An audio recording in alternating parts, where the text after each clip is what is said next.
terkasih dalam Tuhan, kembali lagi saya menyapa. Shalom Bapak Ibu yang terkasih dalam Tuhan. Puji nama Tuhan kalau pada pagi hari ini, mari kita siapkan hati kita. Kita mau datang ke hadirat Tuhan dengan segala ucapan syukur kita, dengan segala beban hidup kita. Kita tinggalkan semua itu di rumah Tuhan.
memuji Engkau Bapa. Apapun yang terjadi dalam hidup kami Bapa, apapun yang kami alami saat ini, tapi ketika kami ada di tempat ini Tuhan, ketika kami datang ke rumah-Mu ini Bapa, kami tahu Tuhan Engkau memberkati kami luar biasa Tuhan, Engkau mengawal kami luar biasa Bapa. Dan ketika kami keluar dari tempat ini Tuhan, kami tidak lagi sama seperti kami ketika kami datang Yesus. Kami imani Tuhan, kami percaya Tuhan hadirat-Mu hadir di tempat ini, menjamah ibadah kami Bapa, dari awal pertengahan hingga akhirnya Tuhan, sehingga biarlah nama-Mu saja dimuliakan pada pagi hari ini Tuhan. Oleh sebab itu Tuhan, kami siap Bapa, kami siap bersorak-sorak untuk-Mu Tuhan, kami siap memuji dan memuliakan nama-Mu Bapa. Dan dengan satu nama Tuhan Yesus Kristus, kami akan membuka ibadah ini Tuhan. Hanya di dalam nama-Mu saja kami berdoa dan mengucap syukur. Setiap kita yang percaya, setiap kita yang siap bersorak buat Tuhan, mari kita katakan amin. Amin, puji nama Tuhan. Shalom Bapak Ibu yang terkasih dalam Tuhan. Shalom. Walaupun mungkin memakai masker saya nggak bisa melihat senyum Bapak Ibu, tapi saya yakin dari matanya aja udah kelihatan, udah menyipit karena bersenyum di balik masker Bapak Ibu yang terkasih dalam Tuhan. Dan saya mau menanyakan pada pagi ini, siapa yang diberkati Tuhan dengan lebih lagi? Kayaknya belum semua, kayaknya saya diberkati gak ya? Gak semuanya gitu. Siapa yang diberkati Tuhan lebih lagi? Dan siapa yang mau diberkati Tuhan dengan luar biasa pada pagi hari ini? Mari kita angkat pujian. Aku diberkati, aku diberkati karena alasanku, amin. Untuk menyediakan diberkati, nyanyikan pujian ini dengan iman.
Oleh sebab itu, tiba saatnya kita untuk mendengarkan, duduk diam mendengarkan firman Tuhan.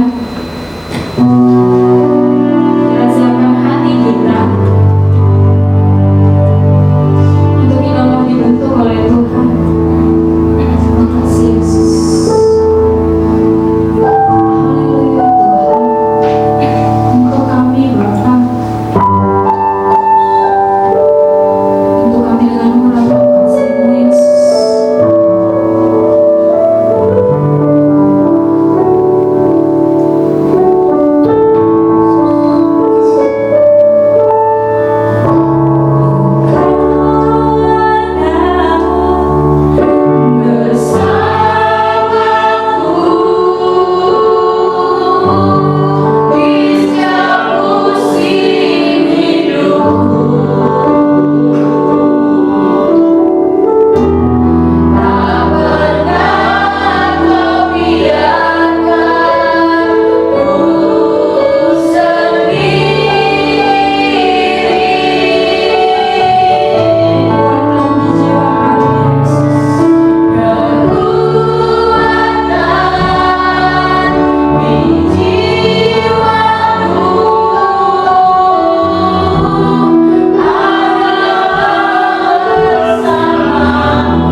maupun dalam firman-Mu.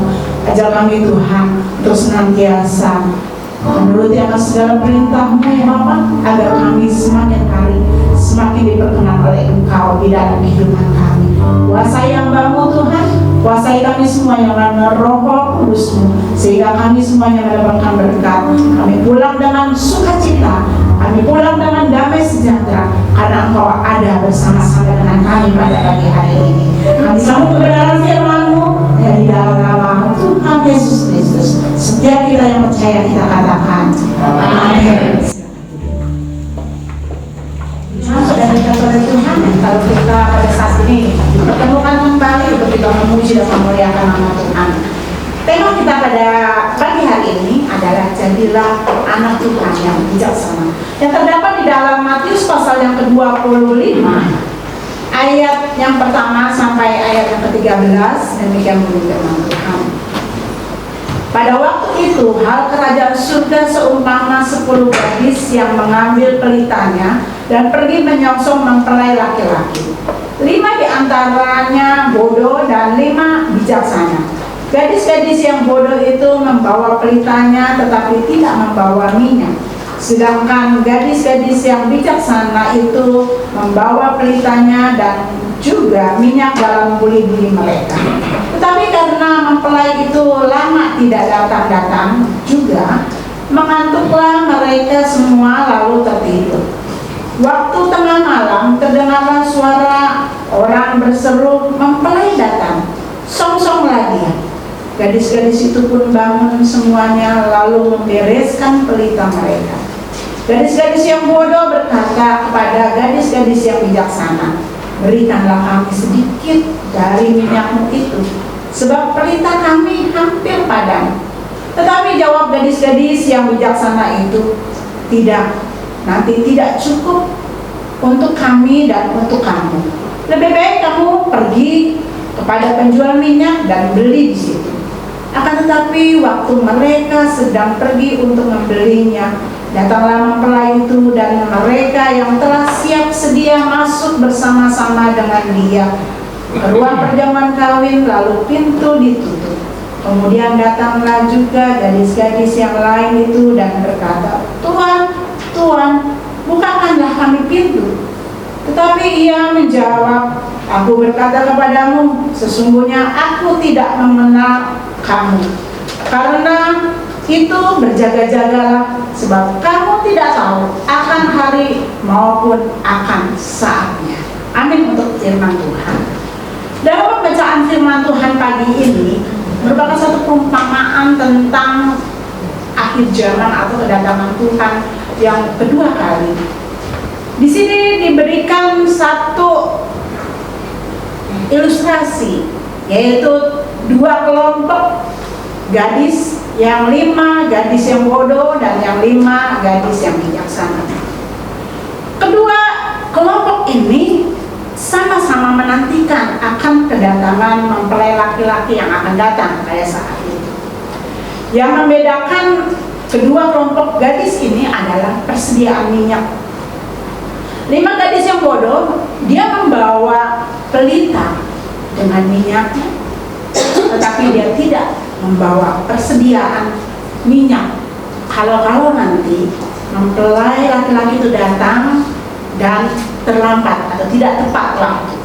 Namun gadis-gadis yang 5 yang bijaksana itu, dia membawa pelita, dia juga membawa minyak, tapi dia juga membawa persediaan dari minyak di buli-buli mereka. Kata menanti membawa atau memberikan satu arti bahwa waktu yang tidak dapat diduga atau tidak dapat diprediksi dengan tepat. Kadang bisa cepat, kadang juga bisa lambat. Namun saudara yang kasih oleh Tuhan, melalui kebenaran firman Tuhan ini, gadis-gadis yang bijaksana ini sudah mengantisipasi dengan baik, sehingga dia memiliki satu persediaan minyak. Kalau nanti mempelai laki-laki itu datangnya terlambat, dan ketika mempelai itu datang, dia tidak kehabisan minyak. Melalui kebenaran firman Tuhan pada pagi hari ini, ya, memberikan satu ungkapan di dalam kehidupan kita atau pelajaran ya, bagi kita ketika kita juga pada saat ini sedang menantikan kedatangan Tuhan Yesus yang kedua kali di dalam kehidupan kita. Apa yang dapat kita ambil pelajarannya dari ilustrasi ini atau dari perumpamaan yang Yesus berikan di dalam kehidupan kita? Khususnya kita akan belajar dari gadis atau 5 gadis yang bijaksana. Yang pertama, 5 gadis yang bijaksana itu mereka tidak mau membiarkan pelitanya padam. Kita mungkin pernah mengalami yang namanya mati lampu di rumah. Ya. Kalau kita mati lampu, saudara yang kasih Tuhan, kita tidak bisa melihat sesuatu hal yang tadinya mungkin barang yang kita taruh itu di sini mungkin kita bisa ambil di sebelah kanan ya saudara atau sebelah kiri. Ya. Kenapa? Karena gelap. Tidak bisa mata kita memancarkan sesuatu hal yang bisa tepat di mana kita menaruh barang yang tadinya mungkin kita tahu. Bahkan mungkin barang yang kita taruh pun yang hafal yang kita taruh di situ, letaknya di situ. Kalau kita kira-kira mati atau padam lampunya, kita pun mungkin bisa keliru. Gadis-gadis yang bijaksana ini berpikir jauh ke depan saat mereka menantikan mempelai laki-laki yang akan datang pada saat itu. Mereka sudah memprediksikan bagaimana nanti kalau sekiranya mempelai itu datang tidak tepat waktu. Sehingga gadis-gadis atau 5 gadis ini membawa satu persediaan, dikatakan puli-puli. Dia memiliki satu persediaan yang lain agar dia tidak mengalami atau pelitanya tidak mengalami padam. Hal ini memberikan satu gambaran pada kita kalau 5 gadis yang bijaksana ini mempunyai satu perhitungan yang matang agar pelitanya itu tidak mati. Pelita melambangkan satu kehidupan kita. Kalau di dalam Matius pasal yang kelima ayat yang ke-16,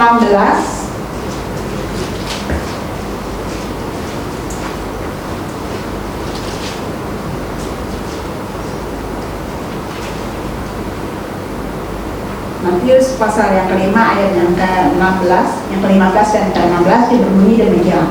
Lagi pula orang tidak menyalakan pelita lalu meletakkan di bawah gantang, melainkan di atas kaki dia, sehingga menerangi semua orang di dalam rumah itu. Demikianlah hendaklah terangmu bercahaya di depan orang, supaya mereka melihat perbuatanmu yang baik dan memuliakan Bapamu yang di surga.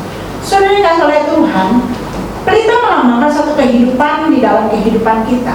Awal Tuhan memberikan satu ungkapan di dalam kehidupan kita. Kita ini selain sebagai garam dan terang, Allah pun ingin supaya pelita kita, terang kita sebagai anak-anak Tuhan juga tetap terpancar di dalam kehidupan kita.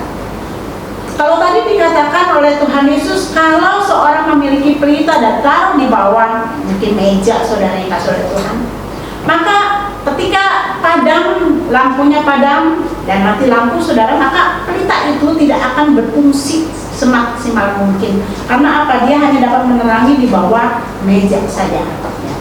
Namun kalau pelita itu ditaruh di atas meja, di bawah kaki dia dikatakan, ya, maka pelita itu akan menerangi setiap ruangan yang ada di rumah kita, sehingga segala sesuatu yang menjadi satu kegelapan akan terang dan kita akan dapat melihat barang yang tadi kita letakkan di mana itu akan terpancar di dalam ruangan tersebut. Begitu pula di dalam kehidupan kita. Allah ini di dalam hidup kita, kita sebagai anak-anak Tuhan yang dapat memiliki satu kehidupan yang dapat menerangi orang-orang yang ada di sekitar kita. Mungkin di dalam satu keluarga kita, mungkin di dalam satu lingkungan rumah kita, bisa juga di dalam satu lingkungan ya masyarakat yang ada di RT kita, RW kita. Bahkan mungkin juga di dalam perjalanan kita mau pergi ke kantor, bahkan juga di kantor kita, di mana kita tempat kita bekerja. Kenapa saudara Tuhan? Allah ingin supaya kehidupan kita ini tidak padam, ya. Pelita kita ini tidak padam, atau ini menunjukkan di dalam kehidupan kita dapat senantiasa, ya, dapat menerangi kegelapan. Kita tahu pada masa-masa sekarang ini, ya, banyak sekali kejahatan demi kejahatan yang senantiasa membuat kita mungkin menjadi, kok bisa ya? Kok bisa ya ini berbuat seperti ini? Kok bisa ya itu terjadi? Mungkin kalau dulu saudara tidak seperti yang sekarang kita alami. Kejadian yang tidak mungkin orang-orang lakukan itu mungkin dilakukan. Karena keadaan bobot moral pada saat ini, dunia yang sudah tidak baik di dalam kehidupan kita, yang sudah tidak bersahabat di dalam kehidupan kita, sehingga hal-hal yang tidak berkenan pun dilakukan menjadi sesuatu hal kebiasaan di dalam kehidupan mereka. Oleh sebab itu saudara-saudara Tuhan, dalam satu situasi seperti ini, Allah ingin di dalam hidup kekristenan kita tidak menjadi pelita-pelita yang padam, yang tidak berguna untuk dapat menerangi orang-orang yang ada di dalam sekitar kita. Kalau di dalam Wahyu pasal yang ketiga ayat yang ke-6, bagaimana pada saat itu Allah berfirman melalui Yohanes di Pulau Patmos. Dia menghardik salah satu jemaat yang bernama jemaat Laodikia. Tuhan memuji mereka, bagaimana mereka sungguh-sungguh mengiring Tuhan, bagaimana mereka jeripaya mereka diperhitungkan oleh Tuhan. Tetapi kehidupan rohani mereka tidak perhatikan, sehingga dikatakan mereka suam-suam hukum. Dan kalau saudara nanti baca di rumah, bagaimana pada saat itu Allah dengan tegas, aku akan memuntahkan engkau dari mulut. Saudara-saudara Tuhan, oleh sebab itu, kalau kita tahu bahwa kita diajarkan oleh Allah di dalam hidup kita melalui kebenaran firman Tuhan ini, agar pelita kita tidak padam, agar hidup kita ini tidak padam, roh kita tetap menyala-nyala, walaupun pada saat ini dalam satu situasi pandemi ini kadang-kadang kita mungkin ya tidak boleh, atau kita seakan-akan tidak boleh bergaul. Kita tidak boleh kumpul-kumpul, biasa kita ya kumpul-kumpul untuk bercerita satu dengan yang lain. Pada saat ini kita dibatasi. Pada saat ini kita sedang dikontrol, ya saudara-saudara Tuhan, agar apa? Agar mungkin ya, virus itu tidak membawa di dalam kehidupan kita, juga tidak berpengaruh pada orang lain. Yang pada saat ini mungkin secara manusia, oh, kenapa hidup saya kok seperti dikekang? Kita itu ibarat burung yang ada di dalam sangkar, yang tidak bisa terbang tinggi, yang tidak bisa melakukan segala aktivitasnya dengan semaksimal mungkin. Mungkin di dalam kehidupan kita katakan, kenapa Tuhan kok ini harus terjadi? Inilah merupakan sesuatu hal pelajaran di dalam kehidupan kita. Bagaimana kita mengantisipasi dalam satu situasi ini, kita dapat berpikir jernih, kita dapat berpikir baik, kita dapat berpikir dalam hal-hal yang positif di dalam kehidupan kita, agar dalam situasi-situasi ini suatu kali kelak mungkin kita juga akan mengalami lebih dahsyat daripada masa-masa seperti ini. Karena sebelum kedatangan Tuhan yang kedua kali dikatakan di dalam Wahyu, Tuhan akan mengadakan sesuatu perkara-perkara yang mungkin yang kita akan takjub, bukan takjub oleh karena heran, tetapi ketakutan demi ketakutan yang ada di dalam kehidupan kita. Lebih dahsyat lagi yang akan kita alami. Dan pada saat ini anggaplah situasi ini menjadi satu ujian di dalam kehidupan kita, satu pembelajaran di dalam kehidupan kita. Apakah kita bisa menguasai diri kita? Apakah pada saat ini kita mau seenak kita dengan keadaan seperti ini? Begitu pula di dalam rohani kita, saudara-saudara Tuhan. Allah tidak hanya ingin kita menguasai secara lahiriah kita, tapi Allah juga ingin kita menguasai secara rohani kita. Lalu kita dapat melakukan segala aktivitas kita dalam pekerjaan kita sehari-hari. Maka kita juga seringkali di dalam kehidupan kita, kita mengisi jiwa kita, hati kita dengan apa yang Tuhan ingini di dalam kehidupan kita. Seperti yang Rasul Paulus katakan dalam 1 Tesalonika 5 ayat 19, dikatakan, janganlah padamkan roh. Kalau Roh Kudus itu padam di dalam kehidupan kita, karena Roh Kudus itulah yang akan senantiasa memimpin dalam kehidupan kita. Kebenaran firman Tuhan inilah yang dapat senantiasa mengarahkan dalam kehidupan kita. Kebenaran firman Tuhan dan Roh Kudus di dalam kehidupan kita itulah yang akan senantiasa mengarahkan dalam kehidupan kita. Apakah kita akan melakukan hal yang baik, ataukah kita akan melakukan hal-hal yang tidak berkenan di hadapan Allah. Dia yang akan senantiasa mengontrol di dalam kehidupan kita. Jangan mudah kita terpengaruh dengan apapun juga yang ada di dalam kehidupan kita. Iman kita tidak akan dapat bertumbuh. Hidup Kristen kita tidak akan berakar di dalam Tuhan kalau kita lepas kendali dari apa yang namanya kebenaran firman Tuhan. Kalau kita tidak dipimpin oleh apa yang dinamakan Roh Kudus di dalam kehidupan kita. Dia yang akan senantiasa mengajar di dalam kehidupan kita. Roh Kuduslah yang akan senantiasa mengajar dalam kehidupan kita melalui kebenaran firman Tuhan ini yang senantiasa kita baca, yang mungkin setiap hari kita dikasih share, yaitu renungan-renungan kebenaran firman Tuhan, entah dari gereja, entah dari orang lain. Ya, saudara yang kasih yang memberikan satu kekuatan, kita ambil yang baiknya. Kita ambil anak Tuhan yang dapat memberikan kekenyangan rohani kita. Agar apa? Agar pelita kita tidak padam, agar pelita kita terus menyala di dalam Tuhan. Karena Yesus sendiri pun telah meneladani kita. Kalau kita baca di dalam Markus 1 ayat 35. Pagi-pagi benar waktu hari masih gelap, ia bangun dan pergi keluar. Ia pergi ke tempat yang sunyi dan berdoa di sana. Yesus memiliki komunikasi yang baik dengan Bapa dan Roh Kudus, sehingga dia senantiasa memiliki satu hubungan yang intim dengan Bapa dan Roh Kudus. Sehingga saudara-saudara Tuhan, apa yang Yesus lakukan selama Yesus melayani 3,5 tahun di dalam dunia ini luar biasa. Orang yang sakit dapat disembuhkan, orang yang kerasukan setan dapat dilepaskan, orang-orang yang buta dapat dicelingkan, orang yang timpang dapat berjalan. Semuanya itu bukan oleh karena Yesus anak Allah, tetapi karena Yesus memiliki satu komunikasi dengan Tuhan, dengan Bapaknya, dengan Roh Kudus. Mereka satu kesatuan yang tidak bisa dipisahkan di dalam kehidupan. Sehingga saudara-saudara Tuhan, apa yang Yesus lakukan, dia senantiasa menjadi berkat bagi banyak orang. Sudahkah di dalam kehidupan kita juga kita menjadi berkat bagi banyak orang di dalam kehidupan kita?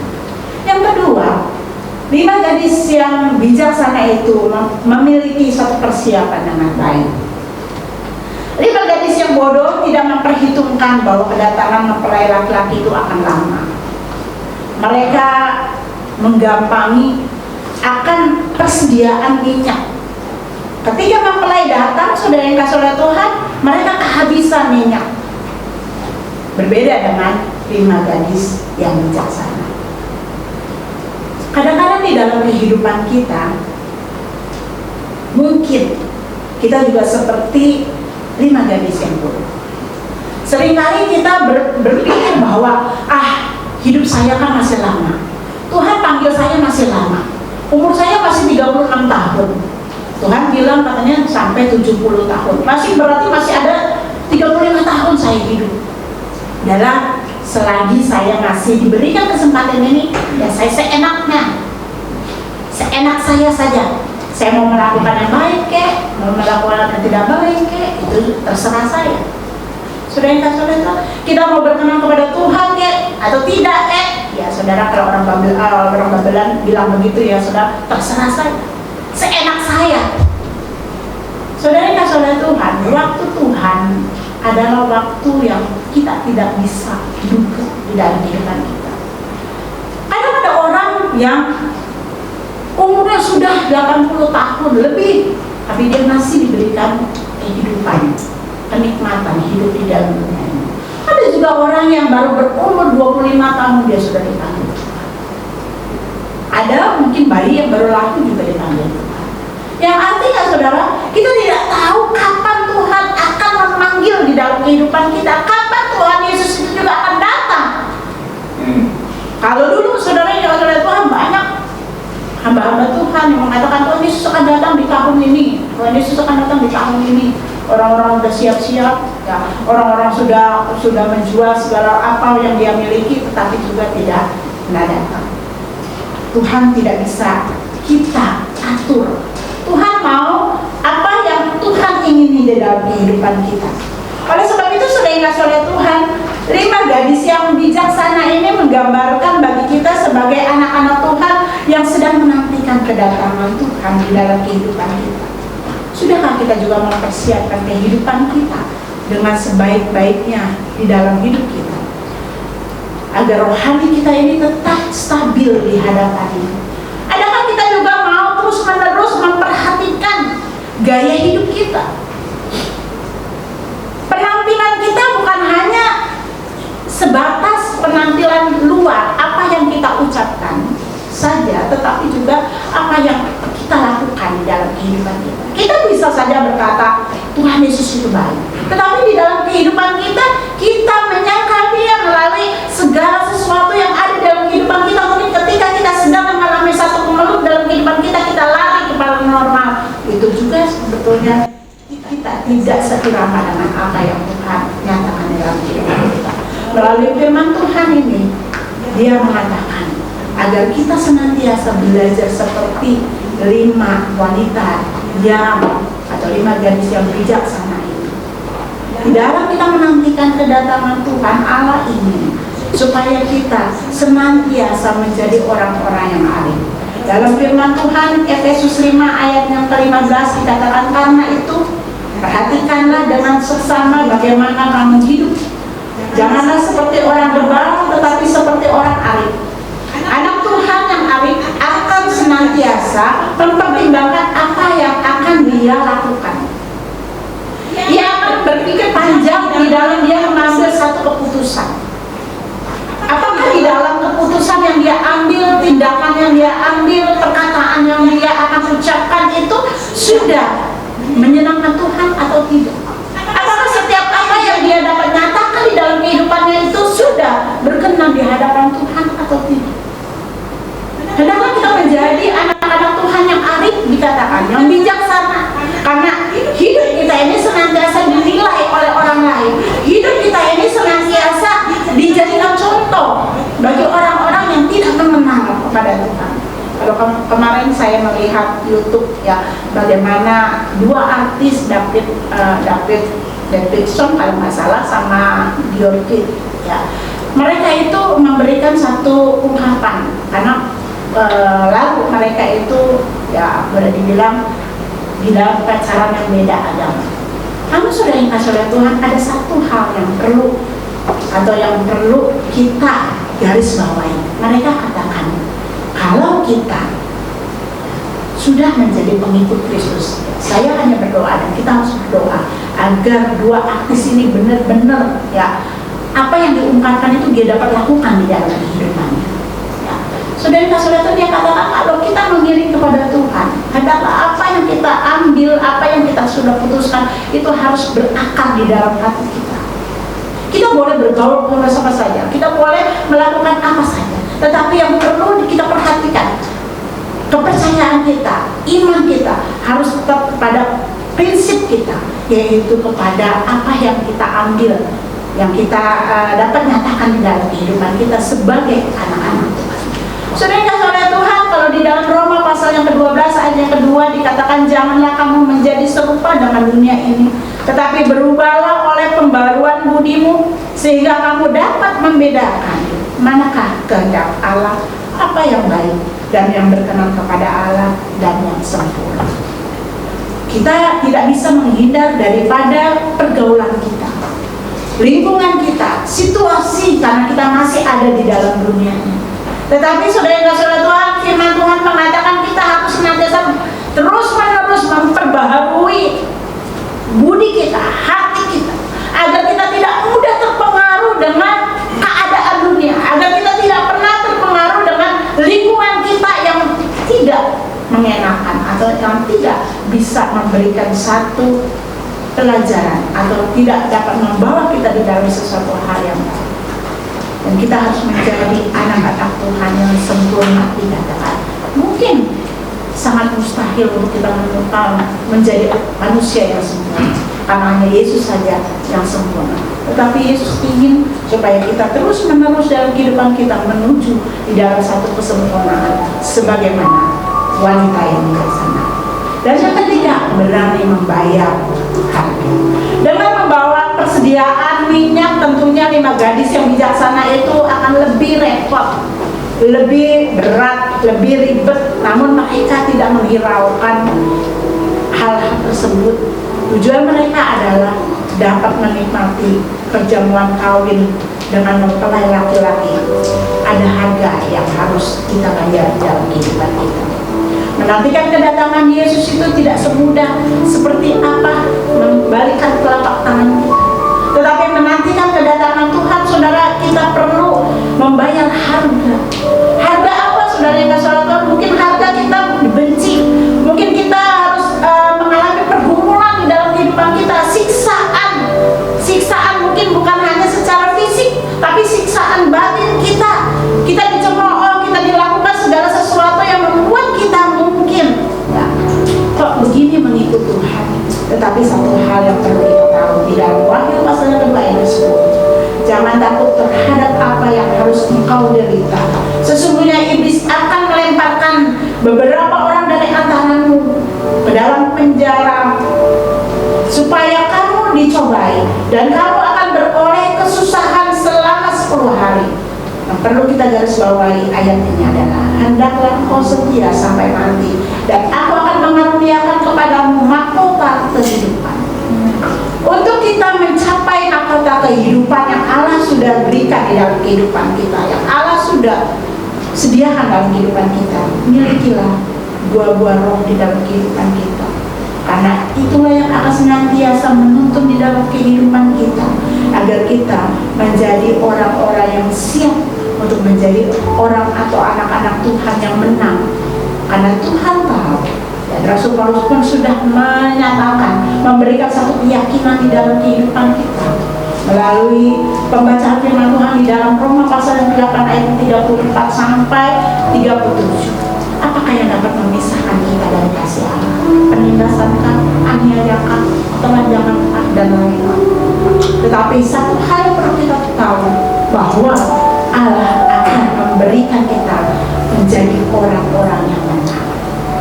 Melalui kebenaran firman Tuhan pada pagi hari ini, kita mau belajar bagaimana kita mau senantiasa mempersiapkan pelita kehidupan kita, agar pelita kita tidak menjadi padam. Kita juga senantiasa mau diisi dan diisi terus melalui kebenaran firman Tuhan, melalui Roh Kudus yang memimpin dalam kehidupan kita. Dan kita juga harus siap membayar mahal akan apa yang harus kita lakukan, akan apa yang harus kita kerjakan, agar kita kelak mendapatkan mahkota yang Tuhan sudah berikan dalam kehidupan kita. Amin. Kita akan sama-sama pergi berdiri. Kita akan belajar satu pujian di dalam ku tetap cinta, tetap setia. Ku tetap cinta,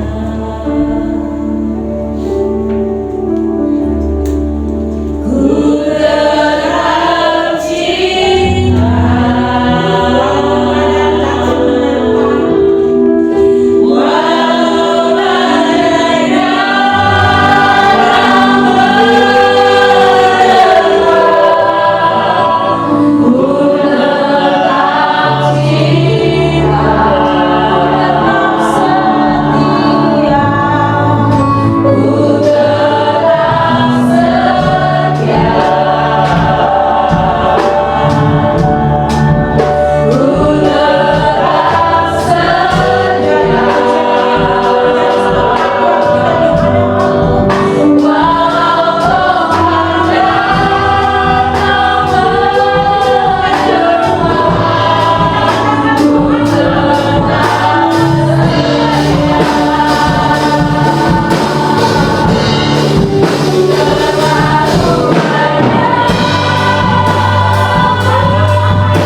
mengingatkan kami bahwa kami hidup dalam sebuah penantian.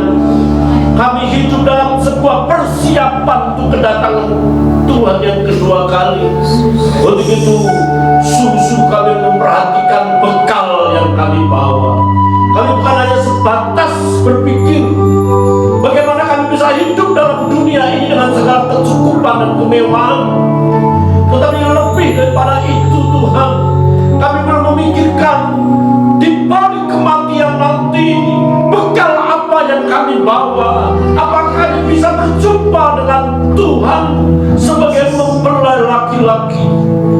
Ajar kami mau membayar dengan mahal pengiringan kami kepada Tuhan, bukan hanya sebatas kami keluar masuk gereja, tetapi hari demi hari sadarkan kami dalam penantian dan persiapan untuk menanti kedatangan Tuhan kedua kali. Berkati hamba-Mu Ibu Pendeta Vivian Susana yang sudah menyampaikan kebenaran firman-Mu. Biarlah firman-Mu hari ini menyadarkan kami bahwa hari-hari yang kami lewati adalah hari-hari dalam sebuah penantian. Bapak, terima kasih. Berkati seluruh jemaat-Mu yang hadir. Cukupi apa yang mereka butuhkan. Bagi jemaat-Mu yang sakit, lawat. Dan kami berdoa dalam nama Yesus, Tuhan berikan kesembuhan. Dan kami percaya kata-Mu nyata bagi mereka yang berharap kepada. Bagi jemaat Tuhan yang belum mendapat pekerjaan, oh Tuhan beri pekerjaan buat jemaat-Mu, agar mereka diberkati melalui buah tangan mereka, dan mereka boleh menjadi berkat. Roda ekonomi keluarga jemaat-Mu semakin membaik, agar mereka juga boleh menjadi berkat, khususnya buat pelayanan di tempat ini. Bagi anak-anak yang sekolah dan kuliah, sekalipun melalui daring, Tuhan tolong ajar mereka sekolah dan kuliah dengan benar, sebab masa depan ada di dalam tangan mereka. Kami mempercayakan seluruh jemaat Tuhan di dalam tangan-Mu. Bapa, berkati pemerintahan kami dari RT RW sampai presiden kami Bapak Insinyur Joko Widodo dan Hikmat Allah mengatur negeri ini sehingga keamanan dan ketentraman kesejahteraan nyata bagi negeri ini, sebab semuanya berdampak dalam kehidupan umat-Mu. Ekonomi perekonomian semakin membaik di negeri ini, sebab semuanya berdampak di dalam kehidupan umat-Mu. Para medis yang menangani COVID-19 juga memberikan kesehatan. Para suster, dokter, Tuhan tolong mereka. Biar mereka semuanya dapat bekerja dengan maksimal dengan kesehatan yang Tuhan berikan. Sehingga kami berdoa, biarlah COVID boleh berlalu dari bumi Indonesia ini. Kami boleh beribadah kembali dengan bebas. Kami boleh bekerja kembali Tuhan, dan perekonomian semakin lebih membaik. Kami percaya tidak ada satu pun yang terjadi dalam kehidupan negeri ini di luar rencana Allah. Dan kami percayakan Allah itu baik, dan pujilah nama-Mu. Berkati persembahan umat-Mu, melalui persembahan umat-Mu nama-Mu dipermuliakan. Jemaat-Mu tidak menjadi kurang dan berkekurangan, tetapi malah semakin diberkati Tuhan dengan memberi persembahan bagi-Mu. Terpujilah nama-Mu Tuhan. Kami mau percayakan kepada Tuhan seluruh jemaat-Mu hari-hari yang akan dilewati bila kami sadar dalam sebuah penantian.